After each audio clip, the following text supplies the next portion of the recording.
మీ పైన ఒక డైలాగ్ ఉంటుంది కదా, బెండకాయ దొండకాయ అనుపమ నా గొండకాయ. See but there is a back story. అది నాకు ఎలా అంటే, my mom was cooking vegetable curry, that is mixed vegetable curry.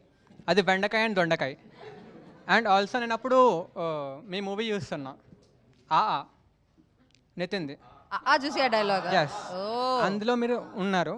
And అప్పుడే చూసా బెండకాయ దొండకాయ కర్రీ, అక్కడ అనుపమ ఉంది, ఇంకా చెప్పాలి డైలాగ్ అని చెప్పి బెండకాయ దొండకాయ అనుపమ నా గుండకాయ అని చెప్పి అది మొత్తం ట్రెండ్ అయిపోయింది.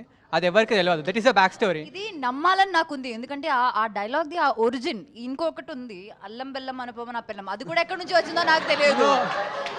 ఇవి రెండు నేను ఎక్కడికి వెళ్ళినా సరే, ఎంత ప్రశాంతంగా ఎక్కడున్నా సరే, ఎక్కడో ఒకడు లైక్ అది చెప్తాడు. సో ఐ డోంట్ నో అక్కడ నుంచేనా అది? yes ఏ Pawan, This was what a is name, address also, I have some dealings. Please గుర్తించండి నాలాంటి వాళ్ళని, గుర్తించండి నాలాంటి వాళ్ళని.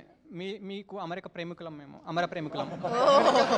అమెరికా యా, కొంచెం నర్వస్నెస్ వస్తుంది. సో బెల్లం గారు